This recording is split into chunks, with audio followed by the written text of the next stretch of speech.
created to have some fun together, sharing and singing. So, join and enjoy. Our love for opera brings us together. Thanks for being with us in this trip.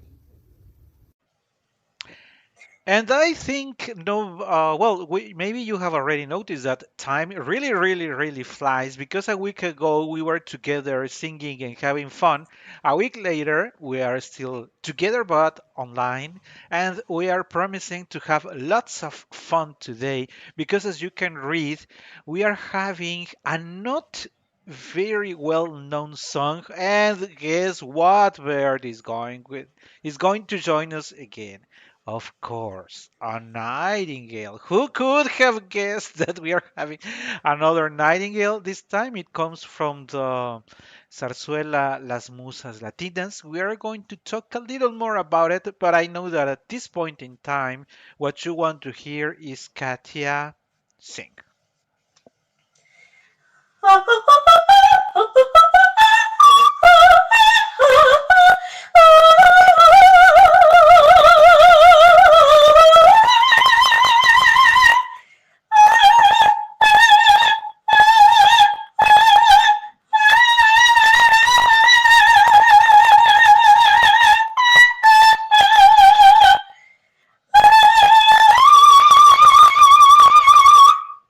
And now that as I was listening to you working on the final part of this very, very lovely, I didn't mention it, but the Nightingale's song that we have been sharing in this series, they are pretty lovely in general, but this one in particular puts me in a good mood. It's like Tornami a vaguejar, that you can say Tornami a vaguejar and be playing with the melody. Ta-ra-ra-ra-ra-ta-ra-ra-ra. And this same thing happens to me when I think of the opening.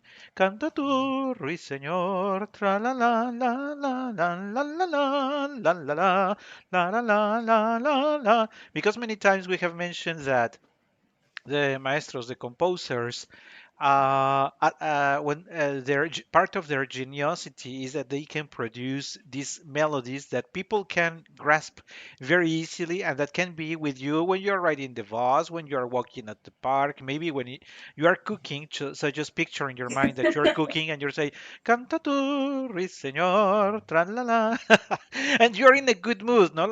Like cooking, the onion is here, here is the salt, so everything seems fine. So why don't you start by sharing with us, out of the immense repertoire for the coloratura sopranos, how did you discover this beautiful, cute jewel of Canta tu Ruiseñor? How did you discover it, and how did you decide to make your own version of it?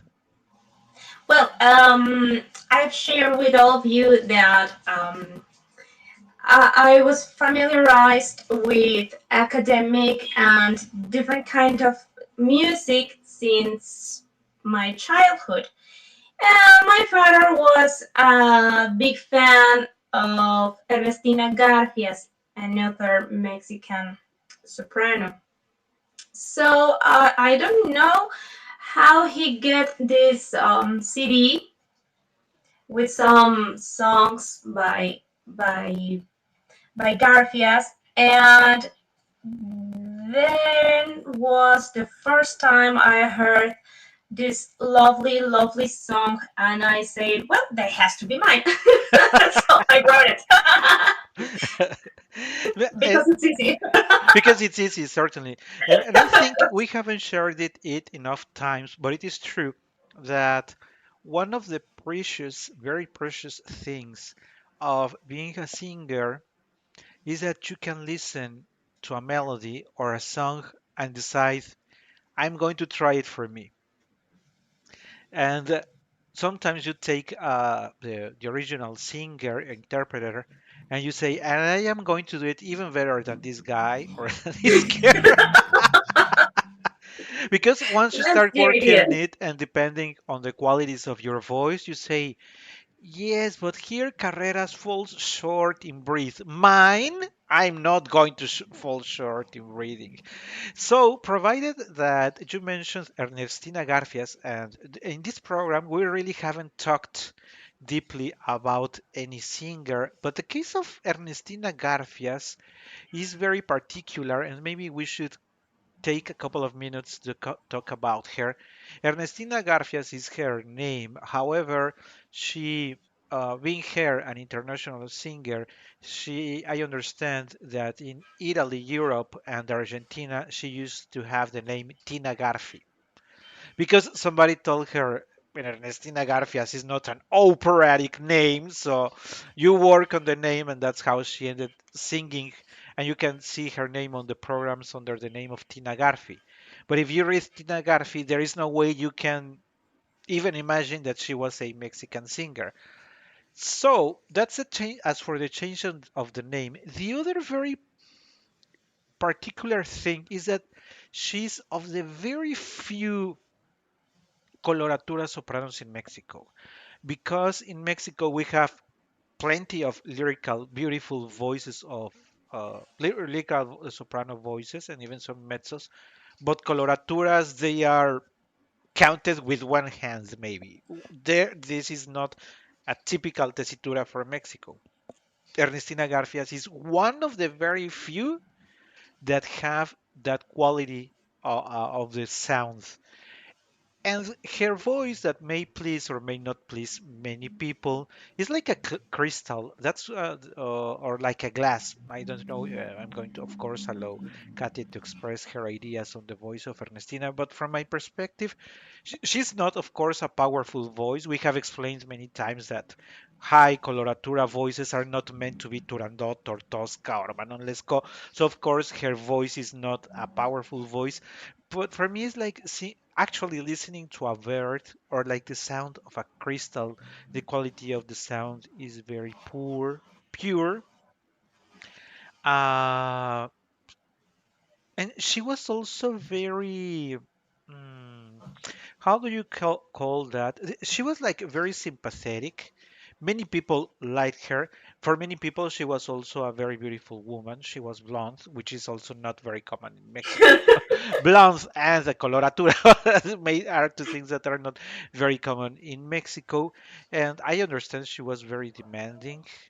I don't know. What else would you like to share about Ernestina from a technical, or you like or you don't like her voice? What are your thoughts? I think of Ernestina as the typical Disney princess. She's blonde, she's gorgeous, she's sweet, she's pure, and with this voice ready to sing in the forest and call the animals to help her. And she also, many people don't know it, but she was contemporary to Pedro Infante, Jorge Negrete, the age of the golden Mexican cinema.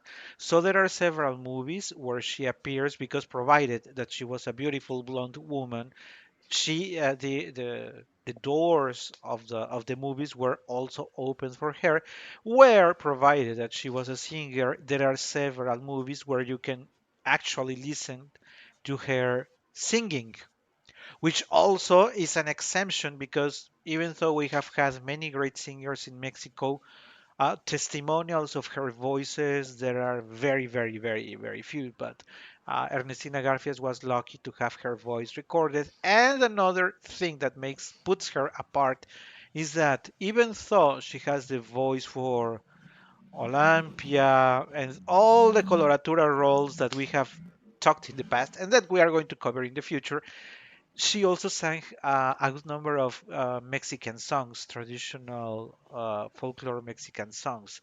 So Ernestina Garfias is a character herself.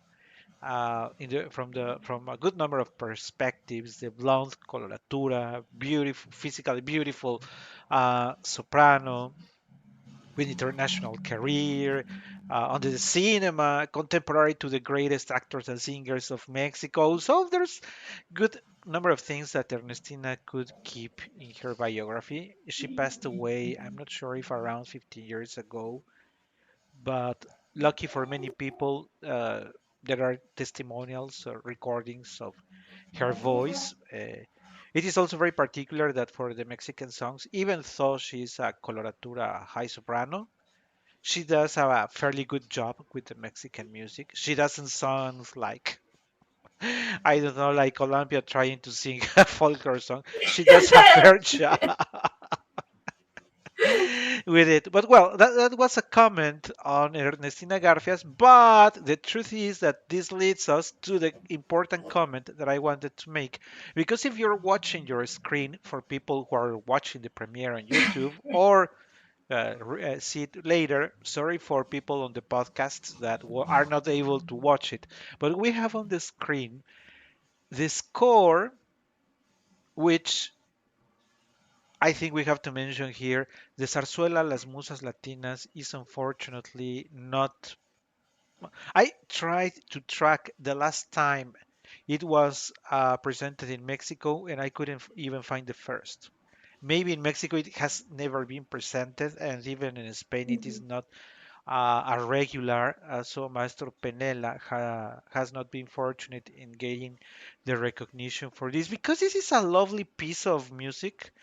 Because I heard the several numbers, not only this one that we are sharing with you today. I heard two several numbers, and this is lovely. This is like a composition to have a good time, but well, we're not fortunate to have it the complete any complete version to watch it. And again, sorry for too much talk, but going because you need to know all the things that are guiding us to this point. And what you see on the screen is that since Katya decided that she was not to be stopped by the lack of the score. Nothing's gonna stop me. She said, "This is going to be mine, and if I need a pianist, here is the piece of music that the pianist is going to follow because there is no way this is going to be out of my range." So she worked on the transcription of the score herself. So why don't you tell us about the effort because it takes a good amount of time to work on the transcription, and for musicians you know what we call the quadratura, of course listening to the notes, capturing of the notes. So it really takes time, but also you based this score on Ernestina Garfia's version, which is much higher than the one that Maestro Penela composed. So walk us a little through the effort of transcribing this score. Well, oh, That was sorry, that's Milou, my that was the daughter. beautiful Milou. Yeah. The beautiful lady that didn't join us the last time. Yeah. Sorry. Well, yes. Well, I think that all of you have to know that I love puzzles. So I love to build stuff and to effort exactly taking little pieces of information and making a video with it. So when I heard Ernestina singing this beautiful, beautiful song, because my idea it's what I mentioned a few minutes ago. It's a princess song. Nightingale, and everything is joy and beautiful and happiness and everything is beautiful here. So I was not a bachelor music student yet. When I wrote this, I knew like a very little about solfeggio, but I decided that if I wanted to, I could. So I heard the song once and again, and I was like, 1, 2, 3, 4, bam, ba da da da da da da da, 2, 3, canta tu, and catching the pitch and writing note by note, and then trying to understand what was the piano doing, but I really enjoyed it. And then when I have very erased and confused score, then I translate it to a beautiful sheet of paper. And well, I'm very proud of this work. Probably it's not perfect, but It's very special for me. And now it is particularly it really needs to be gain the recognition that it deserves, because as I was sharing, we couldn't, neither could you, neither could I find the actual score for this number or any of the other numbers in the Musas Latinas Zarzuela. But this also brought me to the thoughts that there are many people on the internet who say, "Hey, can anybody share O Sole Mio, but I need it in D minor, or I am a fulanito, blah blah blah. Please share it in G or whatever." They are requesting other people because nobody wants to work anymore. So. Um, I have more than once I have told myself, if you really need somebody to tell you the actual key that you are going to sing, you should probably not be a singer at all, because you are expected to read it at once and say, hey, I need to do these changes. So if you don't have the time, because it really takes time, if you don't have the time to do the whole transcription, your brain should be tuned to what the actual changes are on what you're going to perform. Because if you're expecting that for your recital this Friday somebody sends you the actual version to the key that you need, man, this is not fair for anybody, and you are going to be having as many versions. And I have seen them. Oh yeah, I have a solo mio in this one, and I have this one, and there are two or three or maybe even more. Oh yeah, I'm a baritone, so the tenor is too high for me. Why don't you send it to me? Man, do the math in your mind, or invest a few hours to do the transcription yourself. Those are my thoughts, but maybe I am too demanding. I think that if you are not just a singer but a musician, it's part of your work and you should love it. I mean, Guy, if you're being paid for presenting a number of songs, or even if you're not being paid, but if you're a professional, the least that is expected is that you invest some time, and that time is not asking for somebody on the internet to work on the right key that you need. That's it. But well, that happens. So all the recognition to Katia for working on this Thank you. melody, and as I was saying, Ernestina, provided that she's a coloratura superior, said, "What is this? Oh no, a third opera. What is this? No, higher." So, if you want to That's me. compare what Katia will be explaining now, and then you go and look for another version in the internet, you're going to notice the difference in all the ornaments and the notes. It's way much higher, and of course, much more comfortable It is. for your voice. Okay, and also Yes. I wanted to share, because from the very opening, as we have said in previous programs, the opening is very important. You just cannot throw it like that, because if you're of course, if you're not an opera singer, you're not going to work on the ornaments if you're cooking, but you're going to work on the first phrases. Canta tú, Ruiseñor, con tus trinos mejores. Tra la la la la la la la la la la. You see, and you can be playing and walking and thinking of that melody in your voice, in your mind, sorry, but it has to come like lovely, like Katia has shared, like the tale of a princess, in that you believe that you're singing to the bird, Canta tu, Ruiseñor, and you're playing with the voice. Ta-ra-ra-ra-ra-ra. It is not a deep, strong relationship like when we talked about Alaviev's Nightingale, that it is, like part of you in a close relationship with the Nightingale. This time, if you would like to think of Disney and actually see the princess playing with the bird, this is what she would be singing.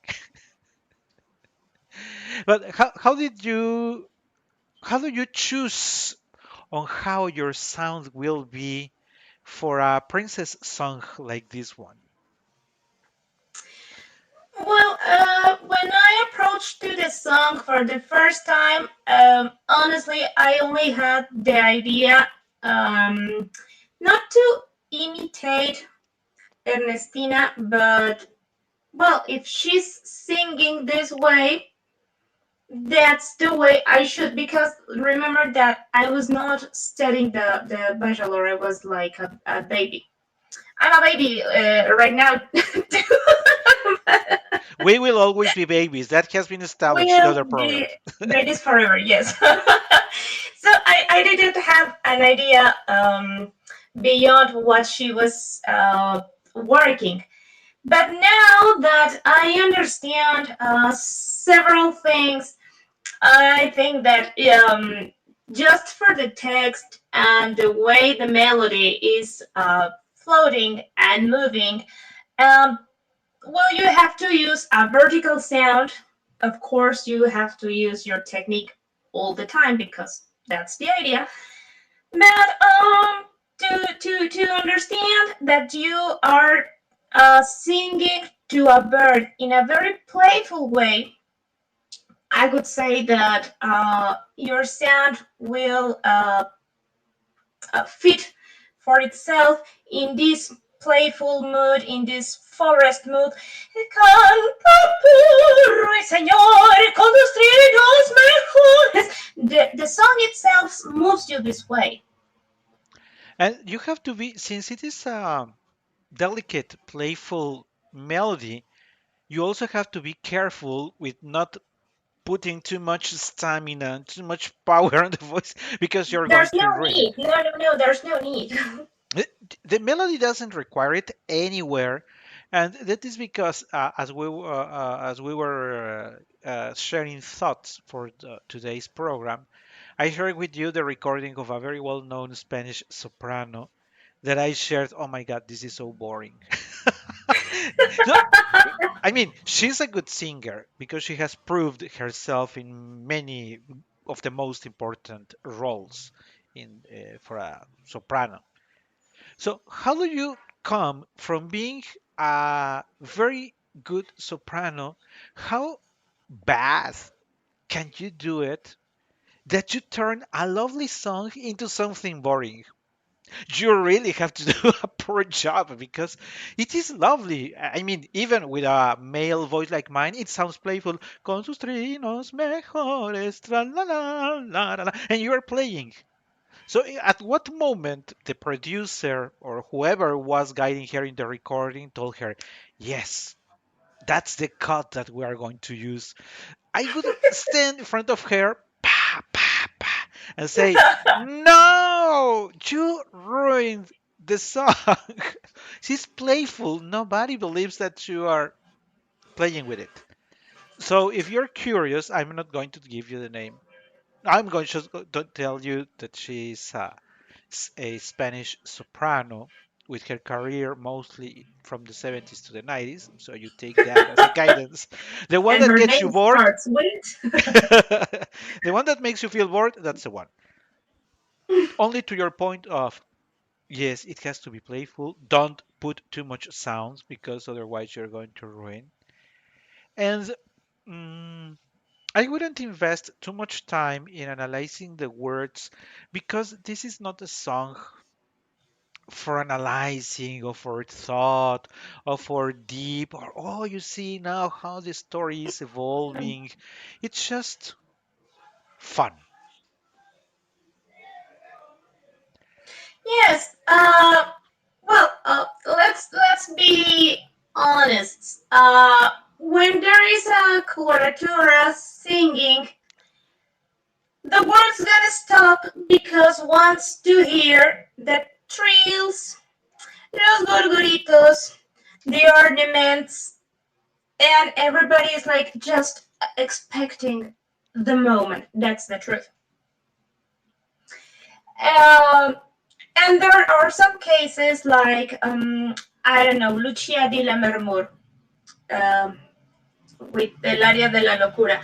Well, yes, you aren't expecting, and there is an emotional charge. She just killed her husband, and well, there is a dramatic context. Yes, but still, the music, the accompaniment, it's soft, it's elegant. There's no need to yell. In the most of cases, coloratures don't need that effort. A- And So if you are singing something so fun, so delicate, so fancy, so princess, enjoy and to be a princess.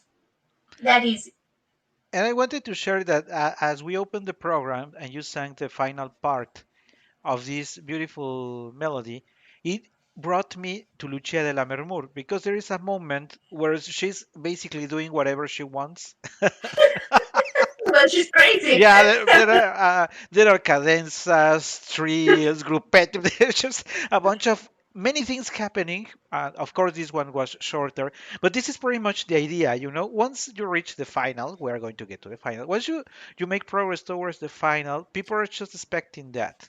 How is this going to sound? Like a flute, like a bird, like what instrument is this going to sound?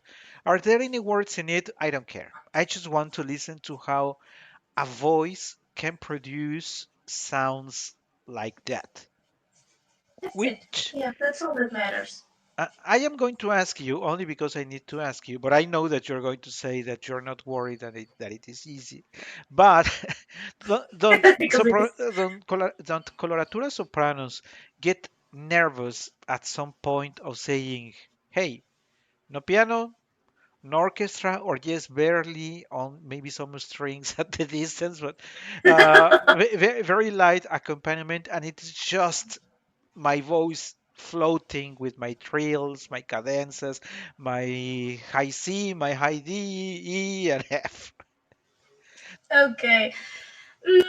Well, in the first place, I will talk about my personal experience. If you are not secure and you don't feel confidence about how much you study, about how much you prepare the song, and how solid is your technique, of course you'll feel nervous because you are thinking, oh my god, in which one from the 200 notes per second that I have to sing am I singing right now? Well, that's a reason to be worried, of course. Because it happens. Sometimes there are huge cadences, and you already studied note by note, and in certain moment you think, oh my god, which one I was singing? So what's next? Yeah, yeah, that happens. But it's something that can be fixed and corrected with study, with practice, and a tip that I received from my teacher and that I work with my students now, it's that probably you can divide by phrases to understand and to be safe and secure and confident about the first one of the notes and the last one. Then your voice just runs through the phrase, and it helps you to be relaxed in the first part, in the theory part of the work. About confidence, I would say that for this moment, you already have a technique solid enough to trust in your voice. So it's about enjoying the part where you say, "I'm here to be heard.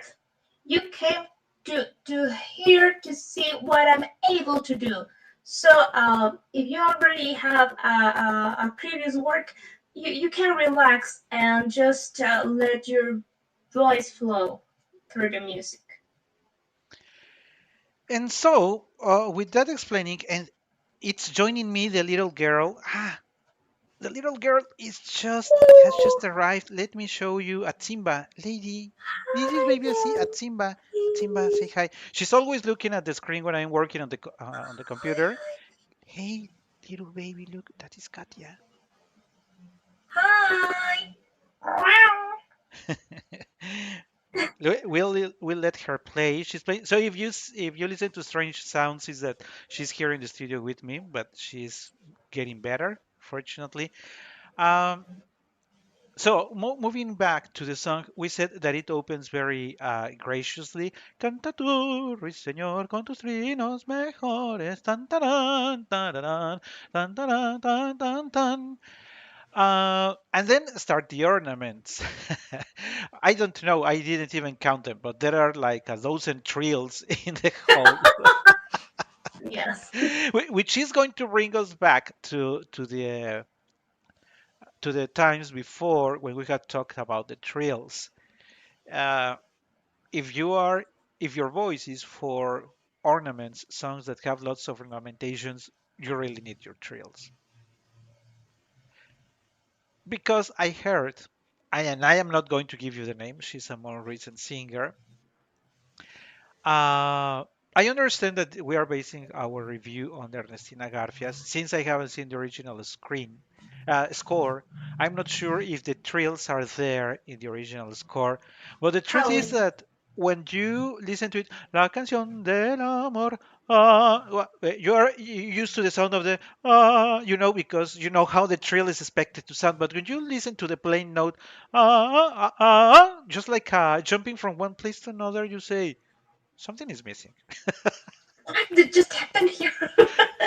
She can't, and it loses the charm. She can.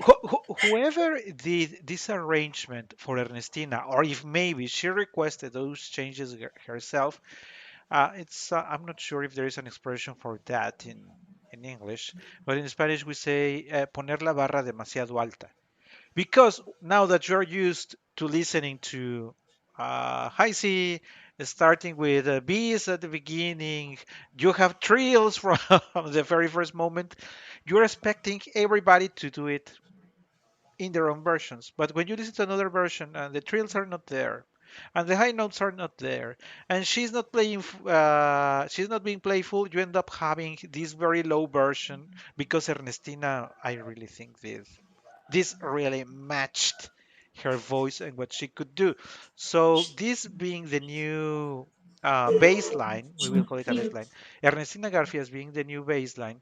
Now everybody, if you know the version, is expecting you to sing those trills. Yes. There are, well, maybe not millions, but there are lots of nightingales, and in several parts of them, the idea is to sound like one, because if not, well, you could sing to an owl or I don't know, a turkey maybe. That's Song so to the much easier. turkey, yeah. There must be somewhere a song to the turkey. Why not? Well, indeed, there is a song for the turkey in Carmina Burana, am I right? Yeah, you're right. Yeah. Yeah. Well, but you don't sound like the turkey. Well, in this case, yes, you have to sound like the nightingale. So that's the idea, and you can be dramatic or with a very heavy voice and expect to sound like this bird. No, there's no way. There's no way, and you have to, since they are this trail is opening the bar, is giving you the mood for what it's going to come later. Because Yeah. now, by this point in time, the trail has to be very playful, like floating. Now you go,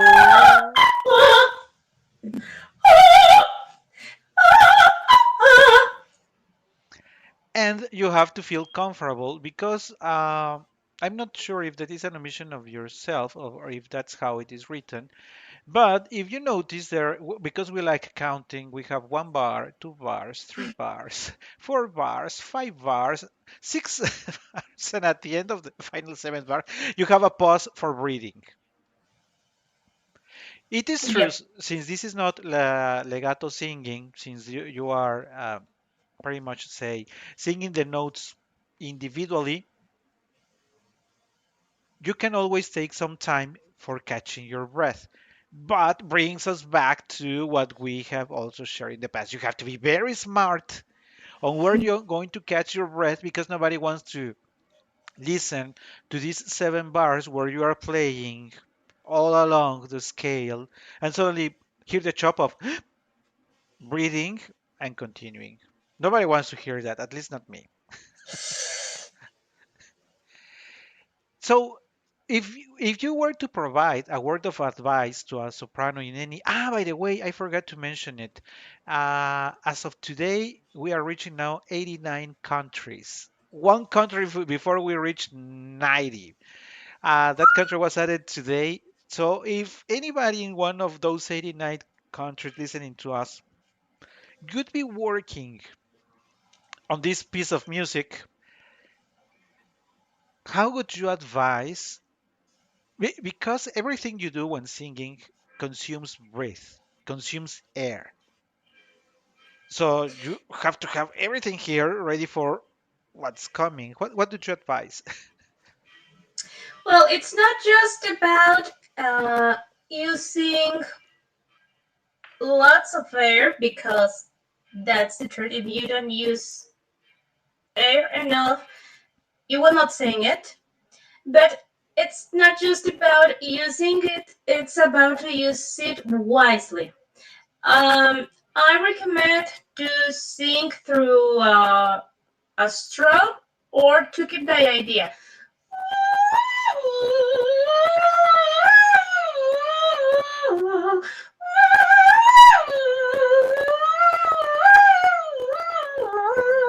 That will give you a very continuous line of air, a very continuous line of voice, of sound, and you will fit larger phrases each time. It's a good exercise. And the worries for what not comes here, what I'm going to do with the trill, well, that could be an additional worry for the singer. But, Yeah, no, you but don't need to basically, do if you that. don't have the air, there is no way you're going to produce any sound. So Yeah. do you see any particular challenge? Because this passage pretty much describes what we expect from the rest of the melody. Trills, high, middle, ascend a little, play with ascending a little, descending a little, higher, descending, higher, descending. Yeah. Well, yes, in my case, usually the lower pitches are the challenge. Thanks God, not now. Thanks God, not as it was. But yes, for example, I have vendo pájaros cantores y de mil colores.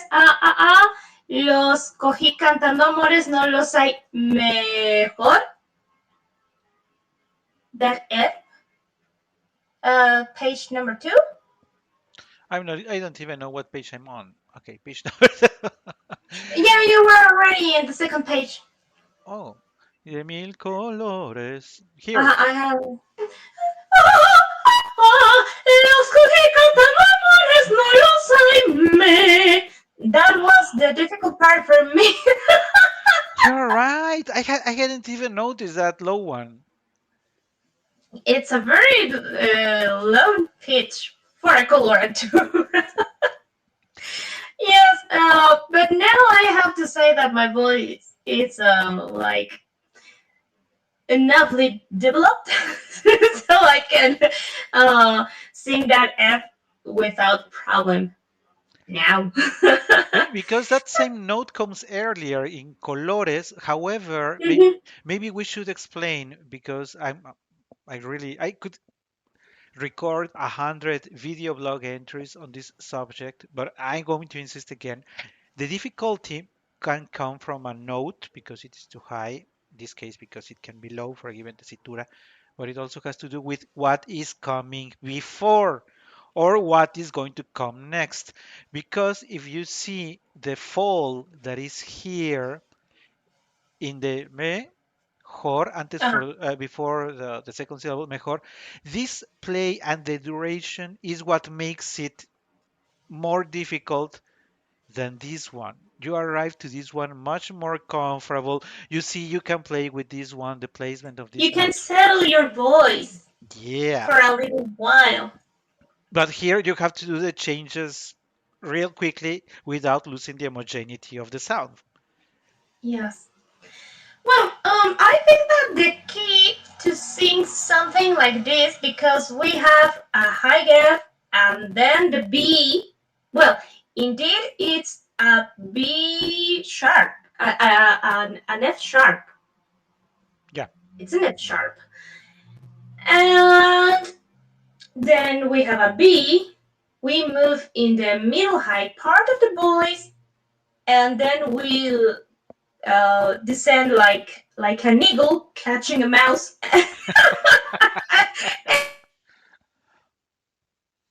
And I think that the key to sing a phrase like this or a song like this is to use what I say to my students: use everything all the time, because my high notes has to have a connection with the deep part of my voice, and at the same time my lower notes have to be connected with my head voice.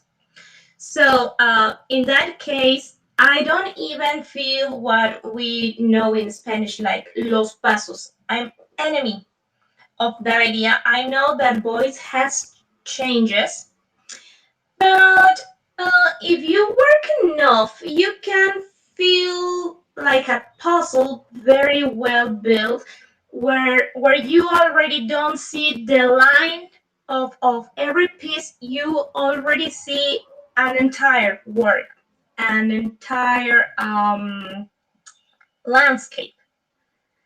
So if I have the idea of los cogí cantando no, yo soy mejor. That's not gonna work. If I use everything all the time, in that case, my high pitch has some support from the chest voice. Los cogí cantando no, yo soy mejor. It's a low note, but sounds with highness. Mejor.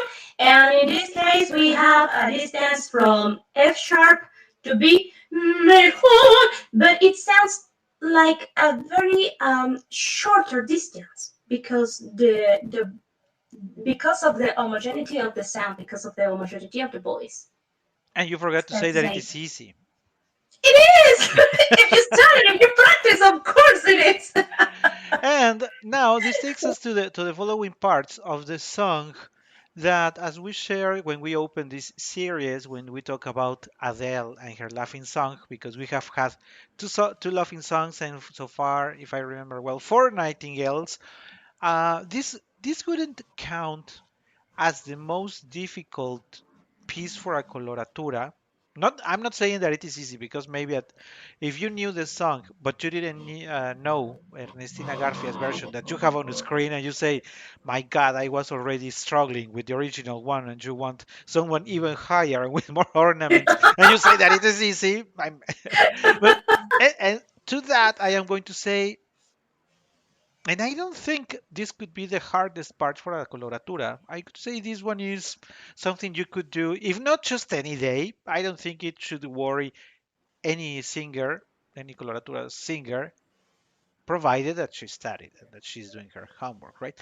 Or do you see anything that is particularly extremely difficult in the whole score? No, no, no, no, no. If you're a coloratura soprano, this is like estas son las mañanitas. I mean, not I'm not trying to not give the value to the score, to the music, but it's something that fits naturally to your voice because it's light, it's fresh, it's brilliant, and that are the characteristics of a soprano coloratura. So you shouldn't afford it. No, no, I think that not even in the rhythm, there are no drastic changes in rhythm. There are not drastic requirements in the, even though we mentioned about the low notes there, But this is nothing extreme, not changing the mood of the melody.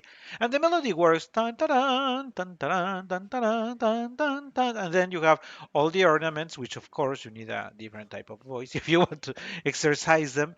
But Yeah. this is basically that you keep in your mind that you're going to play with the sounds, not Yeah. taking too much mental effort in looking for depth Mm, where there is not, but just try to be playful. you're not saying something between lines. No, no, no. It's simple. It's beautiful, and that's enough. Yeah, and when we go now, we are on page. Let me look at the where is the number page? When we go back to page number 4, and we go again for the same phrase, canta tú, Ruiseñor, con tus finos mejores, canta tú, Ruiseñor, la canción del amor. Then there comes the part where there is nothing but the letter A, where and this is your Lucia di Lammermoor final math scene. This is your Ardon Lincensi because this is going to be only ornaments starting from here and right to the end. So how much liberty do you think a soprano could because for a coloratura soprano they say, oh, it's my final solo part, I'm going to add cadenzas, trills. If I am being requested this note, I'm going to sing something a little higher just because I can. So there's at the end of the song there is this level of liberty that depends on the qualities of the soprano. So she decides what to do and sometimes just tells the orchestra or the piano, you starting bar 15, just stop. I'm going to do whatever I want. Just accompany me with a final chord to wrap up the piece because I'm going to spend the time I want to do what I want, repeat, sing, extrapolate, or do whatever I want. So, do you advise, because of the construction of this song, it is very easy to do whatever you want. Would you advise for people to do their own variations, or what would you suggest? Yes, we have. If we have the chance to choose, I think that we should take the chance. Uh, but just try not to make something that makes you forget the original song. Because when I was preparing Cleopatra, I found different versions in the Rick's position of the first part, in the part of the variations. And in many cases, I found that I forgot I was listening um, the original song with so many variations. The main idea changed a lot, and I think that's not the point. You have to make variations that still make you or let you recognize the original one. So try to write or ask somebody's help to write variations, but don't destroy the original. So you have to remember uh, what are you singing still. So, if you were, because let's say phase one is you listen to the song at the because your father loved Ernestina. So phase one, you hear it. Second one, you say this song is going to be sung by me. This is going to be mine. Third phase, you actually sing it as we see on the screen. But for the stage, what could you imagine you have the chance? What would you, if you were to have this on a presentation in 2 months? And you have and you decide that you want to present some variations, where would you add or what would you add? I don't think I would add anything because I think for me for my taste, it sounds like a nightingale should. There's not excess or lack or nothing, so I would let the song as is here in the score. The duration of the final note, would you even add something to it? Let me check. Mm, just enough to be clear what note I'm singing, and then to leave the orchestra or the piano makes it part because it's written for a reason. Bar, but honestly, a high note as this one, very short, would lose the sense too. So I think that the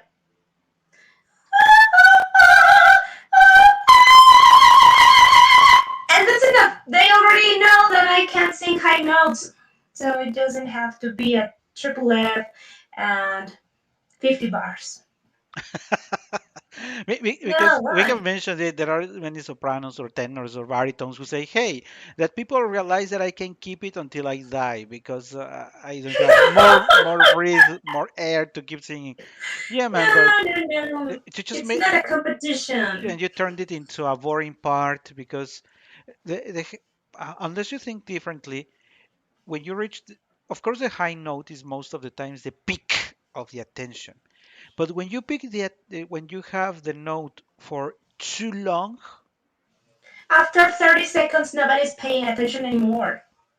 because you say, okay, you hit the note and you keep, oh, you say, what time is this man shutting up his mouth? I heard the sound.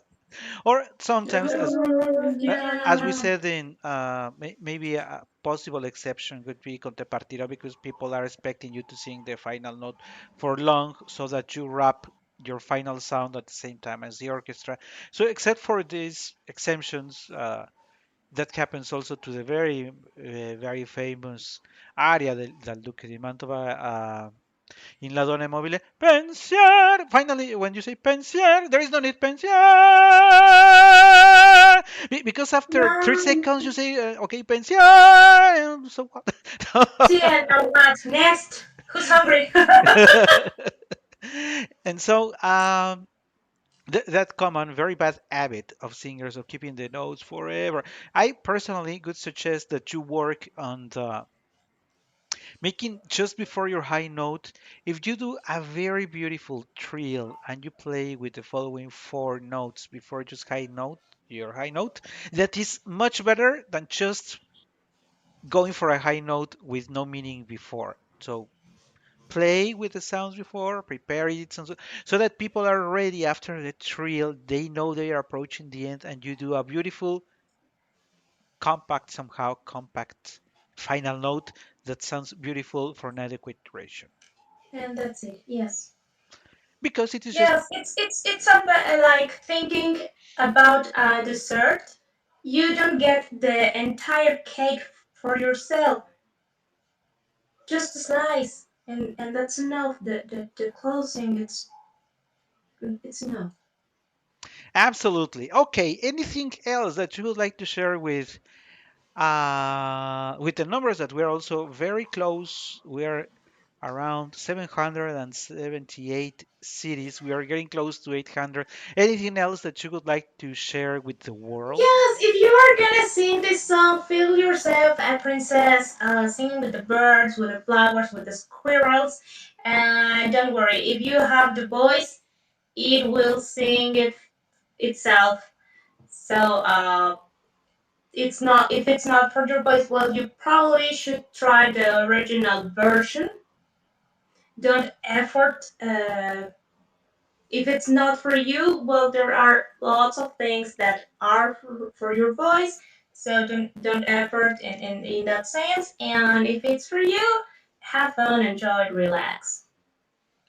Yeah, if you're already feeling tired at the bees of the number of bees that are coming, your voice is already extenuated.